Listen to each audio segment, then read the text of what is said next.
All right, welcome everyone. I'm here with Tony Romanelli from Galaxy and Turmoil, the Frontwire Studios development team. You're the president, good sir. How are you doing today? I'm wonderful. How are you doing? Doing pretty good. Very tired. Been up since 4 o'clock in the morning this morning, but Yeah. you go through things sometimes, and you gotta keep going. I've done 2 shows already today, doing interviews now. That's always really fun and tiring. Very Seem- tired right now. Seems like you're due for a little bit of a break. Yeah, you'd think so, but it's never gonna happen. All right, so you guys have had quite a bit of an impact in the Battlefront community. Could you kind of explain for anyone who might not exactly know what Galaxy and Turmoil is, like what the game is and kind of what you're trying to do? Definitely. So what it is, or well, what it was a Battlefront 3 spiritual successor, so to speak. A couple months ago, a Battlefront 3 that was being worked on by Free Radical got leaked onto the internet. We had found out about it. We looked into it a bit, and we decided, hey, let's do what we can to try and resurrect, the memories and feelings of playing the old school Battlefronts. Because EA's Battlefront just wasn't what everybody expected. Great game, don't get me wrong, but it just wasn't what we wanted for the next installment of the Battlefront franchise. So we went and we started pursuit on trying to make Battlefront as we thought it should have been done. Exactly, and you guys were trying to kind of remake this, what was supposed to be a Battlefront 3 a few Mhm. years ago. It was at one point in development, but some things have happened over the last Yeah. week and a half or so. And could you kind of give like just a little overview on the last 2 weeks, say? Sure. I mean, Black and White, we are no longer producing a Star Wars game. We are still working on Galaxy and Turmoil, but it is just no longer a Star Wars game. We unfortunately received a cease and desist letter from Lucasfilm, sat down with them, talked it out, and unfortunately, we just couldn't come to a resolution. So we have now removed all Star Wars assets and are working on our own intellectual property. Right, and so just to clear things up, like very clear and concise, because I've seen that there's a lot of confusion online. The game isn't canceled, correct? No, the game itself is not canceled. The artistic direction, the Star Wars is gone, but the game itself is still moving forward. Okay, so my first question in regards to these recent events, did this like come as a surprise to you guys? Was this something you were kind of expecting? Were we expecting it? No. Did I have a hunch? Yes. I mean, like I said in the press release we recently wrote up and let out, or put out, excuse me. Uh, Star Wars is a very lucrative and expensive brand, and I know if I was in Lucasfilm's shoes or EA's shoes, I probably would have done the exact same thing. But we weren't planning for it. We weren't, I saw a video earlier. Somebody said, "Oh, well, they must have been working on Star Wars assets and then their own assets, and this was all just a big marketing ploy. They were never planning on making a Star Wars game," and that's completely false. We never really expected it to happen, at least not this soon. We expected it to be a little bit longer if it was even going to come and happen. Yeah, definitely. So, how are relations between you and EA, Lucasfilm, kind of all those big other companies that kind of have access to the Star Wars IP? Did you have any interaction with them beforehand, or they just kind of blindside with you? And is there any like bad blood? We never had any interaction with either company before, and we still have not had any interaction with EA directly. They have gone through Lucasfilm as the person that has licensed Star Wars to them. Never had any dealings with Lucasfilm as far as Frontwire goes, but there's really no bad blood. I totally get where they came from. When I sat down with two of Lucasfilm's, top executives, they were super nice people. We were joking and laughing for a good half an hour, 45 minutes, just shooting the breeze. So no, there's definitely no bad blood as far as that goes. Okay, that's good to hear. So, how's the reaction from the community for Galaxy and Turmoil so far? Like, have people been supportive of you? Have they been kind of throwing shade towards, say, EA or Lucasfilm, or how's that been going? Yeah, no, it's definitely different than we expected. I was dreading, even up to, when I clicked the post button on our blog, I was dreading thinking the community was going to come back at us and be like, we told you so. We hate you guys now. And it's actually been nothing but love. We've actually garnered a bigger fan base because of this, as bittersweet as that is. We've gotten so much love. People are just, sending us praise, saying, we wish you could have done it. Unfortunately, though, people are also, like you said, throwing quite a bit of shade EA's way. It was EA at the end of the day that said, yeah, nope, nix this in the bud. It's not going to happen. Lucasfilm did want to try and, work something out with us if they could, but EA ultimately had the final say and they said no. Twitter has been blowing up. People are spamming EA Star Wars and Ask EA, which is their help Yeah. Twitter account, just saying how could you do this? Why did you do this? EA, you guys are sucky and you're horrible. And it's sad. We've asked people to stop. In our press release, I said we as a community need to really just understand where they're coming from in a business perspective. Unfortunately, though, people are their own person, so it's just not gone over very well. But The internet is a very fickle thing, that's for yeah. sure. You never know exactly what's is going to happen. So let's get on to the new version of Galaxy and Turmoil. What are some of the big changes so far now that this isn't a Star Wars game? What are we looking at? Well, obviously, graphically, a lot of people have been hitting us up on Twitter and Facebook and our community forums. Excuse me, and they have been saying, oh, is it still going to look like Star Wars? Are you going to, instead of calling it, Star Wars, call it War Stars and stuff like that? No, it's a completely brand new IP set in a universe that nobody's ever heard of. We're actually super pumped about it. When we first got the cease and desist, we were really sad and just bummed and didn't know where to go from there. But now that it's been over a month since we received that cease and desist, we have a whole new direction. Everybody's super excited. Our concept artists are working like crazy. Our modelers, our level designers are all working around the clock. We're moving to a universe where unfortunately there's no humans in this universe yet. We're taking a cyberpunk fantasy sci-fi kind of direction, which is super awesome.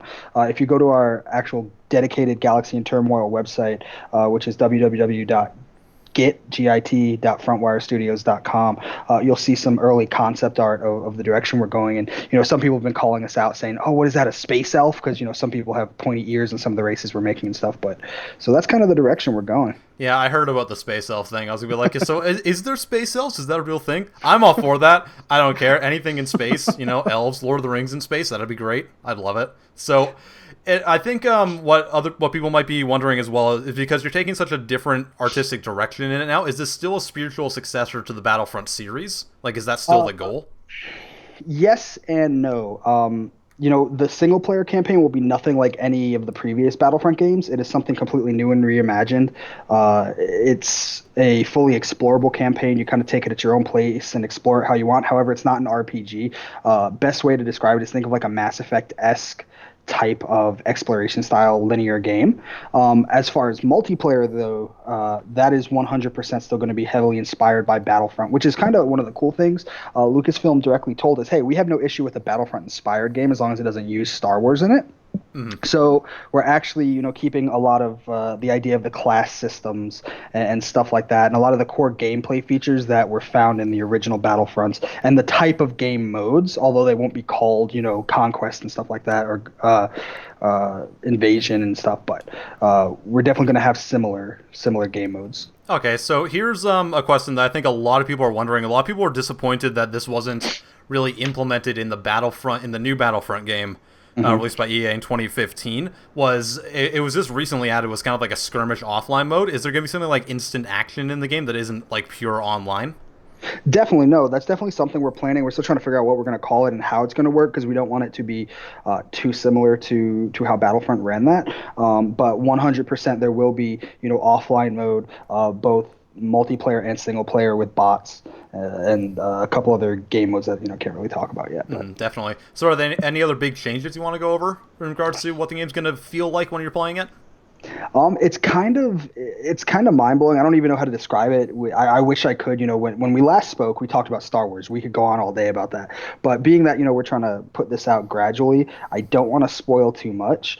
But I will say that our protagonist in the single player game is definitely a elfish looking female. That we're taking a really crazy artistic style with her, that I think when people see it, they're just going to be like, holy crow, like I never thought this was possible. Mm-hmm.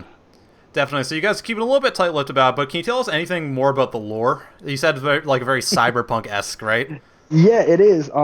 Does this take place in like a totally new universe? Like you said, no people right now. Are you planning to add them in at any point or anything like that?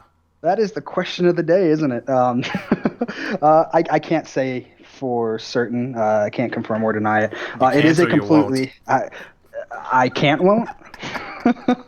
One and the same, I think, right? No, it's totally a new universe, never before seen. We will have three main factions. A lot of games do two, but even in our multiplayer, we're working on a way to where all three factions will be playable in each game mode. So it'll be like a triple faction, kind of like PlanetSide 2-esque type thing. Similar, very similar. We have three main factions, which we'll be releasing some information about soon. I will say one of them, which we're super excited about, is a robot faction. But unlike most sci-fi games, they're actually not really the evil bad guys this time around. We're taking a little bit of a different approach. It's always, the robots, rose up and rebelled, Skynet, blah, blah, blah. But we're definitely taking a more positive role in our robot brethren this time around. Okay, that's awesome. So, getting back to how the scenario unfolded in the last couple of weeks here, and I know you kind of answered this earlier, but did you guys have like a contingency plan at all in case you guys did get that cease and desist and you weren't allowed to use the Star Wars IP? You said like you didn't really have one, but like there must have been like something that you guys were thinking about just in case. There was talk about it, and we sat down with the team a couple different times just to gauge interest of who would want to stick around, which is actually everybody on the team. As far as a contingency plan, we started drafting up ideas for a new universe, but we didn't actually begin production on any assets for it. So it was strictly, just storytelling and working on the lore just in case this were to happen, because we were like, hey, worst come to worst, if we don't get a cease and desist, we now have the lore made up for a super crazy game, down the road after we were able to release the Star Wars version of Galaxy and Turmoil. Yeah, exactly. All right, when can we expect to get some major updates on the development process right now? Within the next month, we're releasing stuff a little bit as we go. We just put out a new piece of rough concept art from one of our artists last night on our Twitter page and Facebook pages, as well as on that dedicated Git site I mentioned earlier. But over the course of the next month, we will be releasing, our main character, her background, and then over the next 2-3 months, we'll be going over all of the factions and how they play into the greater story. Definitely, and I know I asked you this last time. I'm going to keep asking it. Do you have any ideas for an alpha or a public beta or anything like that? So I'm going to say the exact same thing I said last time. We are still actually looking at about, in a perfect world, 9 months, maybe a little bit longer, depending on just how things go currently with reimagining everything and getting all these assets made.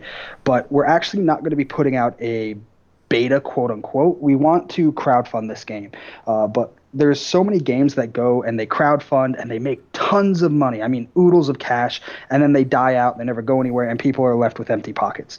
We don't want to just be like another statistic, another game that people are like, oh, that game I wasted my money on, never got anywhere. So we're going to be releasing a demo that's going to consist of one single player mission and two multiplayer maps based around one single game mode. And we want people to go and we want them to play that, in about 9 months or so, and then decide for themselves, is this something I want to back or is this something I'm not really feeling? Yeah, definitely. Okay, so I have one more question, and this is just to eliminate like 50% of the comments that we're going to get. When's the game coming out? 20XX. Okay, good to know. You hear that, everyone? 20XX. That's your answer for that one. Don't even bother. I promise it will be before the world ends. You have my word on that. Okay, well, we'll hold you to that one. Okay, that's all I got for you today. Thank you so much for sitting down with me. I really do appreciate it. I know that you're super busy given the last few weeks, so seriously, I appreciate it. It's been great having you, like always, all 2 times. Yeah, no, it's a pleasure. I look forward to definitely talking with you more as we go down this process. Oh, absolutely, positively. Thank you so much for watching or listening, whatever you're doing, and we'll see you next time.